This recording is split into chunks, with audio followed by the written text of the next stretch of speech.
The Mazda CX-5, Dacia Duster and Nissan Qashqai. They're all aimed at people who want something a little bit more interesting than your average family hatchback or estate car, aren't they, Rebecca? Yes, and being available with all-wheel drive means you have some off-roading ability as well. But which of these three is the best buy? To find out, we're going to compare how they drive, how practical they are, and what exactly you get for your money. But what about fashion, Matt? I know it's not your strong point, but people often buy SUVs and crossovers because of the way they look, so I think we should start with that. Right then, Rebecca, I've got a way to decide which one is the best looking, okay? After three, we're going to point at the one we think is the best design. Right, I'll count then. 1, 2, 3. Obviously, it's the Nissan. Great minds think alike. Okay, so that test wasn't particularly objective. Shall we move on to something less subjective then, like boot space? The CX-5 has the largest load capacity, and I like this parcel shelf, the way it lifts up and you've got perforation so you can see through and speak to people in the cabin. I like the way you can fold down the rear seats flat from the boot and they split three-way. Yeah, it's really handy. When you push them down, it's almost flat, the boot. Now the Duster's boot, it's almost as big as the CX-5, but when you fold the seats down, you get a big ridge, which is annoying. Yes, you don't get that problem with the Nissan, but the overall size is smaller. So what we're saying is the CX-5 has the best boot, followed by the Duster and then the Qashqai. But what about in-car cubbies, Rebecca? The Duster fares worst here, especially as there are no rear door bins nor central cubby. The Mazda is pretty good, but the Nissan just trumps it. Perfect for carrying large bottles then. And bananas. So then, Rebecca, finally, I've got you in the back seats of a car. Yes, that's because we're demonstrating passenger space, Matt. That's right, and in terms of passenger space, the Mazda CX-5 is the most roomy. Though this does come with one caveat, because if you need to carry 3 people, the central seat is a little bit narrow, and it's just about okay for my bottom, but go on. I think it'll be fine for me. Yeah, I think you're kidding yourself. Go back over there. No, you don't have a narrow centre seat on the Dacia Duster, but there's not quite as much room in the back as there is on this CX-5. That's right, and you also don't have that problem with the Nissan, but it's got slightly less room than this car and the Duster, which means it comes last for rear passenger space. Let's move on to quality, and in this respect, the Nissan is the most upmarket. It has the poshest feeling materials and the nicest looking cabin.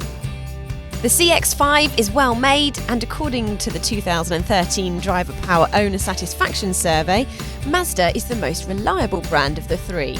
However, the CX-5 feels a little dull inside.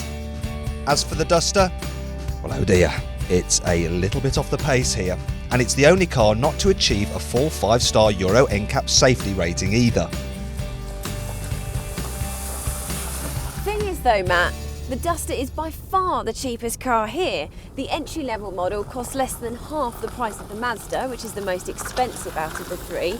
And the range topper with all-wheel drive costs less than the entry-level model of the Nissan. Yeah, and if you look down here, it's got all-wheel drive lock. In fact, I'll put it into lock mode now so we don't get stuck. Thank you. And I think when you take that into account, and the fact that this car has been built to deal with battered Eastern European roads, it's the best of the three off-road. One thing I have to point out though is that you need to buy the top of the range trim, because that's the only model that comes with air conditioning, and who'd buy a car these days without air conditioning? Definitely not me. Having said that though, it is still dead cheap. In fact, you can find out the prices of any of these cars by going to carbuyer.co.uk.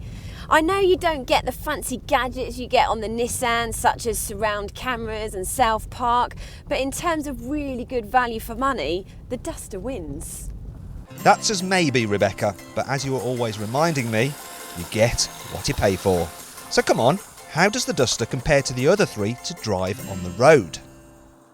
Well, visibility is great and overall comfort is good, although it is compromised by these flimsy seats and a lack of steering wheel reach adjustment, which really annoys me. Do you know what, that really annoys me as well. I mean, come on Dacia, how hard is it to put a telescopic steering wheel on your car when it's 2014? It's a cheap car, and the same goes for the suspension. Yes, it absorbs the lumps and bumps fine, but it's nowhere near as composed as the other two. And as for handling, well, let's just say it's rather wallowy. It is wallowy. And then there's the engines. There's a 1.6 litre petrol in the entry-level car, but you're best off going for the diesel really, and it's essentially the same Renault Source 1.5 litre diesel that you've got in the Nissan, but here in the Dacia it just feels a bit rough and noisy. So put your foot down and see if people can hear it. Yeah, can you hear that? It's pretty rough. It's pretty rough, isn't it? And I think overall this car just feels a little bit old-fashioned. That's right, Matt, it does. But what about the Mazda CX-5? Well, I'll tell you what, Rebecca, isn't it nice to be back in the 21st century? Definitely. Yeah, that Duster felt a little bit archaic, and this is considerably better to drive. I mean, it does a lot of things well, and it feels sporty, both in terms of the handling and the way the controls feel. I mean, I really, really like the gear change. You have a little go on that. Okay. Oh yeah, that's nice, that is. It's good, isn't it? Yeah. So is the ride quality. It feels really comfortable. The engines are good too. If you go for the 2.2 litre diesel with 148 brake horsepower, it does over 60 miles to the gallon. Yeah, that's good. And the 178 brake horsepower feels genuinely quick, though it is only available in all-wheel drive, and the Duster is better off-road. Still, Rebecca, the Mazda is the better road car, and that's where most people will be driving these things. Speaking of which, what do you think of the Nissan? Well, it's not as sporty as the Mazda, but it is more comfortable. In fact, I think Nissan have got the balance just right for this type of vehicle for handling and comfort. You know, I totally agree with you. They've absolutely nailed it with this car, haven't they? They have. The only thing I would say is rear visibility is not brilliant. It's all right going forwards, but behind it's not as good as the Mazda and nowhere near as good as the Duster. Yeah, I can see just looking over my shoulder now, actually. Speaking of the Duster, you wouldn't know, would you, that, like I said earlier, this car has a similar 1.5 litre diesel engine, because here in the Qashqai it just somehow seems quieter, doesn't it? Yeah, and I think it feels smoother as well. That said though, the best diesel engine I still think is the punchy one in the Mazda. Thing is though, this one in the Qashqai can do 70 miles per gallon, so not only is this Nissan the best to drive, it's also the cheapest to run. We know these three cars are the most highly recommended SUVs on Carbuyer.co.uk, but which one, Matt, do we think is best? Well, I think it has to be the Nissan Qashqai. It's the most stylish, it's the best to drive, it's the cheapest to run, it's packed full of technology, and while it's not the most practical here, I think it's still going to be enough for most families' needs. So, which is second then? It has to be the Duster, purely because it offers such great value. You get a spacious 4x4 for super mini money, which means the CX-5 is third. That's right, it's the most expensive here, and I think the Qashqai plays a similar game to it, but does a better job, and that's why tonight I'll be taking the Nissan home. Well, I wouldn't speak too soon, Matt.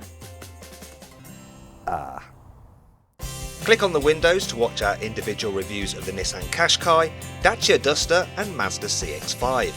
And click on our logo to subscribe to the Carbuyer YouTube channel.